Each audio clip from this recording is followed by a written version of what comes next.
I am back from Mexico and back to better video quality after that Skype call-esque recap of the Champions League. This is, of course, the weekend recap. By the way, I'm Adrian, in case you didn't know. But you know what the weekend recap is, I'm sure. The top 4 leagues and a bonus league, and it's always brought to you by OneFootball, the best football app in the game for the latest breaking news. Cater to the teams and the players you choose to follow. Live match tickers, highlights, goal videos, and so much more. Link in the description to a free download on iOS and Android. Do it! It's how I stayed on top of things when I was on vacation. Was I on top of things? That's a stretch maybe, but I was at least in the loop. And that's what we want to be, right? We all just want to be inside the loop. Guys, something amazing has happened in Greece, and because of that, we'll start this episode off with our bonus league. If you look at the previous winners of the league, there's almost no competition. There's not really ever an occasion in which Olympiacos fails to win the league title twice in a row. That they fail to win it twice in a row, I'm saying. The last time they were kept off the top spot for consecutive seasons was during their run of poor seasons during the 80s and 90s, but since the 96-97 season, Olympiacos has won 19 titles. In 2004 and 2010, Panathinaikos won, but other than that, Olympiacos won every single year. So, with Ajax winning last season's title for the first time since the 90s, Olympiacos has failed to reclaim the Greek Super League for 2 successive seasons, this time losing out to PAOK. P-A-O-K, I'm going to call him PAOK for this. Playing at home to 15th place Levadiakos, PAOK got an emphatic 5-0 win to clinch what is just their 3rd Greek league title in their history. To compare to the others, Ajax has 12 titles, who won it last season. Panathinaikos has a respectable 20, while Olympiacos dwarves them all with 44. A massive achievement for PAOK Thessaloniki, and their first title since 1985, 34 years ago now. What's even more impressive is that they've done it without losing a single match so far, and with 1 match remaining, could have a nice little invincible season to boot. 25 wins, 4 draws, and a massive team effort with their top scorer having just 9 goals. So congrats again to PAOK for picking up where Ajax left off last season to keep the Greek league interesting. That's what we like. We like to see a new winner once in a while. And perhaps the complete opposite of that, the Serie A, unfortunately. For the 8th season in a row, 8 in a row, guys, Juventus has won the Scudetto.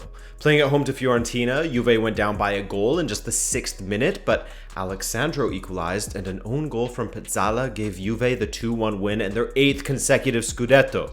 It wasn't an easy ride for them per se in this match, with Chiesa coming close and hitting the woodwork on 2 occasions, but for the most part, Juve controlled the game. That's sort of a metaphor for their season in the Serie A. In winning that title, Ronaldo became the first player in history to win the Premier League, La Liga, and the Serie A, which I find pretty surprising, to be honest with you. Not that it's Ronaldo who set this record or precedent, but just that nobody else had done that before in the history of the game. But a big congrats to him. Another feather in his cap, though not the toughest to attain, really. I actually saw this hilarious video on Twitter, and I died. I mean, of course, it was posted by a Barcelona Messi avatar picture guy, but it illustrates the situation pretty well. He wasn't brought in there for the Serie A, just for the Champions League, and he delivered there. But there's only so much that he could do, really. Anyway, let's move on. Still in Italy. The only other interesting aspect in the Serie A, though, is the race for 4th place, with about 5 teams all contesting for it. Once the season is winding down, I'll cover that, but other than that, I think we're done with Italy for a while. I mean, even the teams fighting for 4th don't seem to want it. The only team that won this past weekend was Torino. Just like we've been done with Liga for a while now. I'm just checking in here to confirm to you that PSG won their 8th title in their history before they even played against Monaco on Sunday, as Lille drew 0-0 with Toulouse. It was PSG's 6th title in the last decade, and in winning it, it meant that Dani Alves is officially the most decorated football player in the history of football. Decorated as in with the most titles, not personal awards or trophies.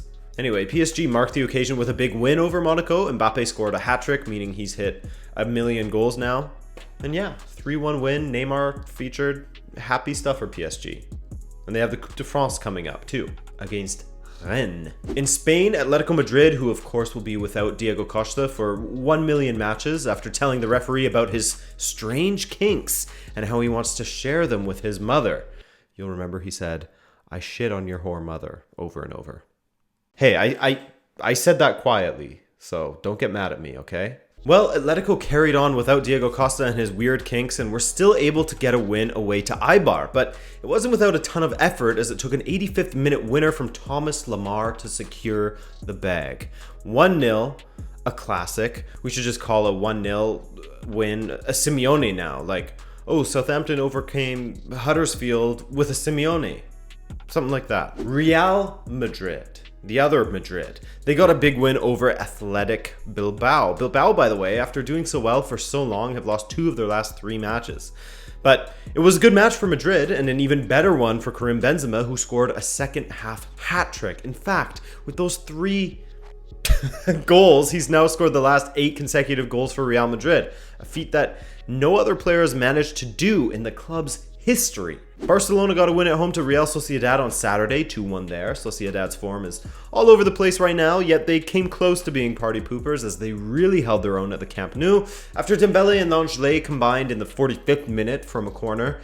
Then in the second, Wanmi leveled with a beauty. A ball in from deep from Marino, then a sliding finish by Wanmi, the winger. 2 minutes later, however, controversy struck, sort of, I guess, at least in the eyes of the Sociedad players. So Alba cut inside and curled one to the far post while Dembele was standing in an offside position. Typically wouldn't matter, though if he was blocking the keeper's vision, then it would be offside. That's the argument that the Sociedad players are trying to make, or were trying to make, but VAR reviewed it and told the referee he didn't need to take a second look, so Barca won 2-1. I don't know if this was offside, to be honest with you. It's a bit of a sticky one as you'd have to have a camera behind the keeper. It could have been. I mean, it could not have been. Too hard to tell with the side camera, but in my opinion, he wouldn't have saved it whether Dembele was there or not because he dove almost immediately. In fact, to me, it looks more like his own defender blocked his vision, judging from this side view, but hey, I don't know. What do you guys think? Elsewhere, Valencia got another win. They, of course, snapped their unbeaten run last weekend with a 2-0 loss to Rayo Vallecano. That's got to be disappointing. But they got back to winning with a difficult 2-1 win away to Real Betis. Both goals coming from red-hot Gonzalo Guedes. 2 bangers from outside the box on either side of halftime. He scored 6 in his last 6 matches with 2 assists to boot. So, the La Liga table looks like this now, with Barcelona's 9-point lead over Atletico, Real 4 points behind their neighbors, and Getafe rounds out the top 4, but we'll have to be wary of Valencia. They are hot on their heels. Okay, the title race in Germany is still hot fire, guys. Since Dortmund got their booty slapped hard by Bayern a few weeks ago, like not in a sexy or endearing way at all, you know, like not from one, whatever, you know what I'm trying to say. They've won their last 2 matches since they got their booty slapped hard. This past weekend, they smashed Freiburg 4-0 away, a big win, but to be expected considering Freiburg are ending their season pretty poorly as they are now winless in 5. Jadon Sancho increases value even more with a goal. A sick goal, by the way, more on the team side of things, as he just provided the finishing touch on what was some great interplay from the rest of his teammates. But a solid finish. He could have messed it up, and he didn't. Royce was huge again in this one with a goal and 2 assists, and Paco Alcacer came off the bench to convert a penalty for his 17th of the season from just 22 appearances, 13 of which have been substitute appearances. And if you're fast at math, you know that he's only started 9 of his 22 appearances. RB Leipzig, they continue to run things in 3rd place, absolutely running away with 3rd place title as they stretch their unbeaten run to 12 matches with their 5th win in a row, their latest victim being Borussia Mönchengladbach. The unlikely hero, or at least unlikely goal scorer for Leipzig, was Marcel Hastenberg. I say unlikely goal scorer as those were his 2nd and 3rd this season, but he's been playing quite well in the last few weeks. I mean, he only scored his first goal at the beginning of April. Let's go to the bottom-ish of the table now, as Augsburg, after defeating Eintracht Frankfurt 3-1 last week, only went on and smashed the relegation fodder that is VfB Stuttgart 6-0. 6-0, I say! Which did a lot for Augsburg's survival as they're now 10 points above the relegation playoff spot, which is occupied by VfB Stuttgart. They fired their manager. Stuttgart will be hoping that Schalke put in more performances like this weekend's, as Schalke lost 5-2 at home to Hoffenheim. Yikes. For Schalke, that leaves them just 6 points above Stuttgart, while Hoffenheim won their 4th in a row and are undefeated in 6 matches now. Here's the question for Leipzig fans. With how well your team is doing under Ralf Rangnick, how badly do you want Nagelsmann?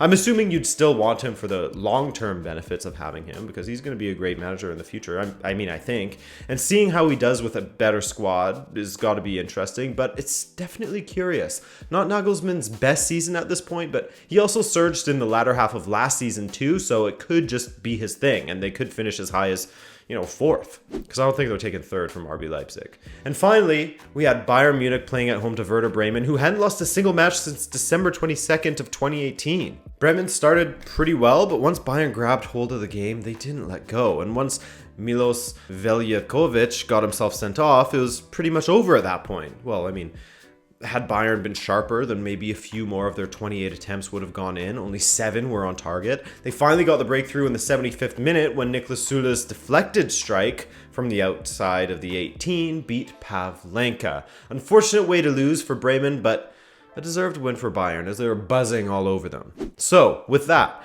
Bayern still holds on to their 1-point lead over Dortmund. As I said, Leipzig is running away with third, and the battle for fourth is as hot as ever.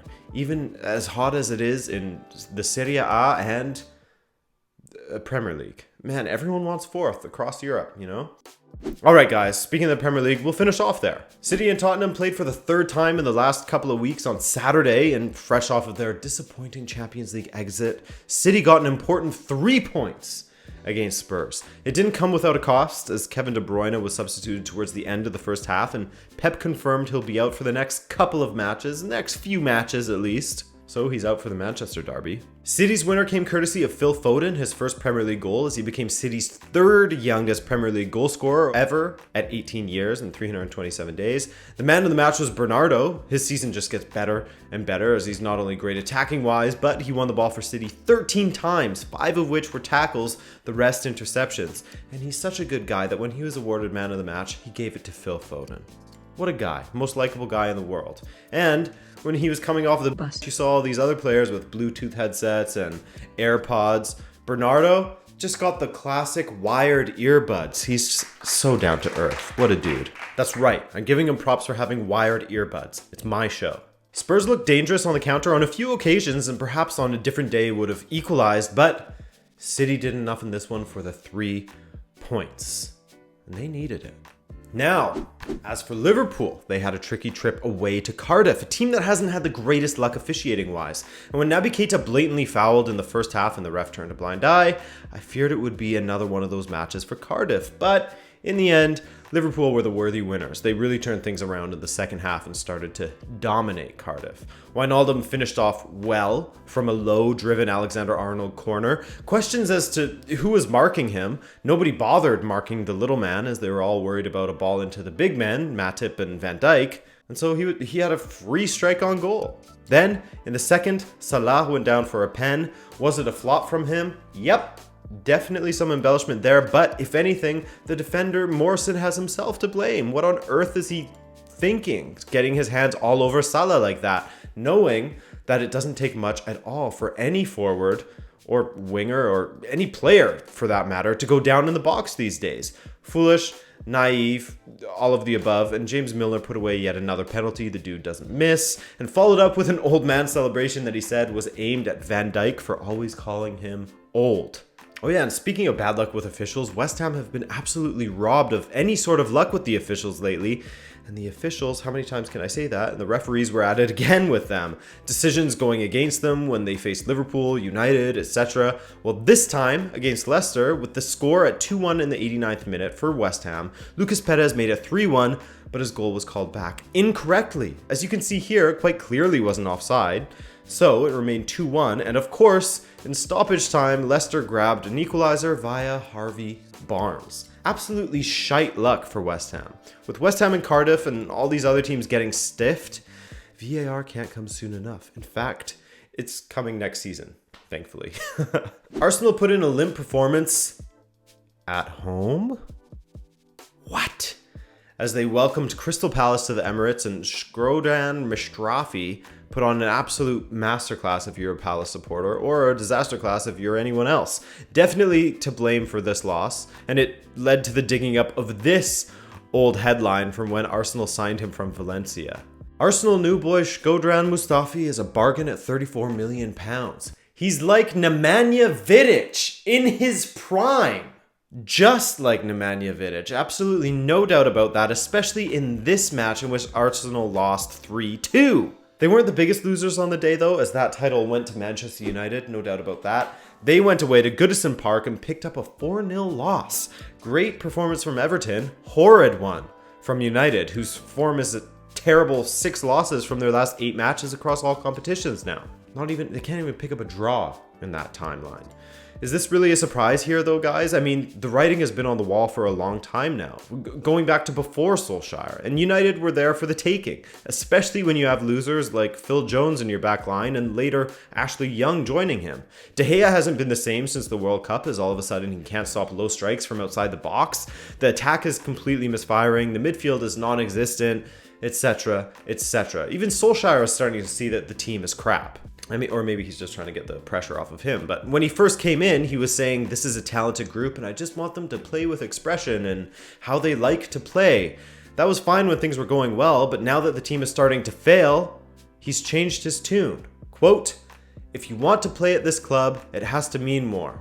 I want my team to be the hardest working team in this league. I'm going to be successful here, and there are players there that won't be part of that successful team." End quote.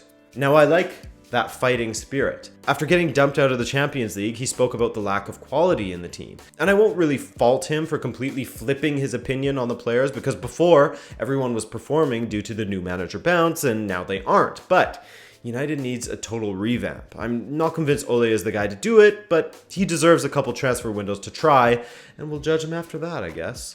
And so, with the results from this weekend, Liverpool are on top with 88 points, which by the way is their highest point total ever in the Premier League era. Leicester City won it with 81 points back in the day, which is a big wow from me. City have a game in hand against United on Wednesday. They're 2 points back, and the race for 4th is as tight as ever there, with United, Chelsea, Arsenal, and Spurs all within touching distance of each other. Okay guys, that's all from me. Thank you so much for not unsubscribing. I love you for that. And if you like this video, then like it for real for me down below, and I will catch you tomorrow for some predictions, reactions. I've got a bunch of videos coming this week, okay? So brace yourselves. My name is Adrian. I love you, and take care.